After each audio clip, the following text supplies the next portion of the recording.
রায়গঞ্জ বিশ্ববিদ্যালয়ে বলা হচ্ছে দুর্নীতির পাহাড়। পুকুর সংস্কার থেকে গাড়ি কেনা, উপাচার্যের বাংলো তৈরি থেকে সিসিটিভি, কোটি কোটি টাকার দুর্নীতি হয়েছে, এমনটাই রায়গঞ্জ বিশ্ববিদ্যালয়ের রিপোর্ট আসছে। রায়গঞ্জ বিশ্ববিদ্যালয়ে নানা ইস্যুতে দুর্নীতি হয়েছে। পুকুর সংস্কার হয়েছে, গাড়ি কেনা, সেখানেও দুর্নীতি, উপাচার্যের বাংলো তৈরি, সেখানেও দুর্নীতি হয়েছে, সিসিটিভি কেনার ক্ষেত্রেও দুর্নীতি হয়েছে এবং কোটি ছাড়িয়ে দুর্নীতির অঙ্ক বলছে ক্যাগ রিপোর্ট। 2015 থেকে 2017 এই সময়ের মধ্যে ব্যাপক আর্থিক নয়ছয় হয়েছে, এমনটাই ক্যাগ রিপোর্টে প্রকাশ। আর্থিক তছরূপের এই অভিযোগ রায়গঞ্জ বিশ্ববিদ্যালয়। আর এই বিশ্ববিদ্যালয়ের প্রাক্তন উপাচার্য অনিল ভুইমালি, তার আমলেই এই যাবতীয় আর্থিক তছরূপ দুর্নীতি হয়েছে, এমন অভিযোগই সামনে আসছে।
যে সমস্ত সমস্যা তৈরি হয়েছে, পুকুর থেকে শুরু করে বিভিন্ন জিনিসপত্র নেওয়া থেকে শুরু করে সিস্টেমের সঙ্গে সিস্টেমের মধ্যে বিভিন্ন বিষয় নিয়ে কিন্তু উঠে এসছে এবং টিচারদের ক্যাশ সংক্রান্ত প্রশ্ন উঠে এসছে।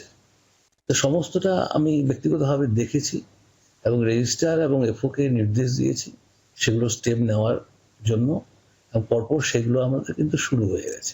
রিকভারি করার দায়িত্ব তো আমার নয়, আমাদের নয়, সেগুলো আমরা চিঠি পাঠাবো, সদুত্তর দেওয়ার দায়িত্ব সেই কনসার্ন মানুষের। আজকে 9-10 বছরের মধ্যে অনেকগুলো প্রবলেম আমরা ফেস করছি। নতুন যে সমস্ত ইউনিভার্সিটি হয়েছে এবং পুরনো ইউনিভার্সিটিগুলোতে এই অডিটটা কিন্তু করে নেওয়া দরকার। ক্যাগের রিপোর্টে বিশ্ববিদ্যালয়ের আর্থিক তছরূপের অভিযোগ উঠতে শাসক দলকে নিশানা করেছে বিজেপি। যদিও দুর্নীতির প্রসঙ্গে বিশ্ববিদ্যালয়ের কোর্টেই বল ঠেলেছেন শাসক শিবিরের নেতা।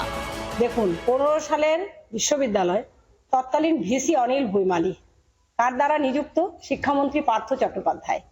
চোর শিক্ষামন্ত্রীর দ্বারা নিযুক্ত ভিসি, যিনি সেই মহাশয়কে পিএইচডিও করিয়েছিলেন। তাহলে কি ধরনের দুর্নীতি হয়েছে সেই সময়টা, যার সময় কোনো অডিটই হয়নি? রাজ্যপাল মনোনীত ভিসি এখন সাহস করে অডিটটা করিয়েছেন এবং লক্ষ লক্ষ নয় কোটি কোটি টাকার দুর্নীতি আমাদের সামনে আসছে।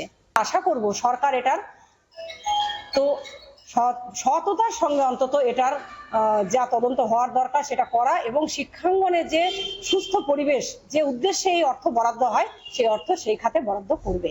ইউনিভার্সিটি হচ্ছে স্বশাসিত একটা সংস্থা। এখানে রাজ্য অনেক রকম সাহায্য সহযোগিতা করে থাকে ঠিকই, কিন্তু এখানকার পুরো ব্যাপারটাই ইউনিভার্সিটি ইটসেলফ নিজেরা সেটা দেখে।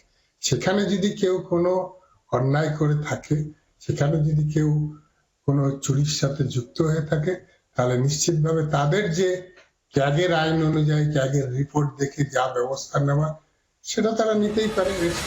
বয়স মাত্র 9 বছর, তার মধ্যেই রায়গঞ্জ বিশ্ববিদ্যালয়ের একাধিক ক্ষেত্রে আর্থিক বেনিয়মের অভিযোগ প্রকাশ্যে আসতেই উঠছে একাধিক প্রশ্ন।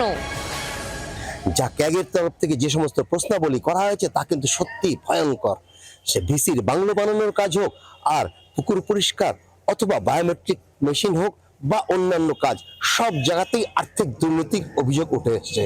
এখন প্রশ্ন উঠছে, 15 সালের তৈরি এই বিদ্যালয়ে এতদিন পরে কেন অডিট করা হচ্ছে?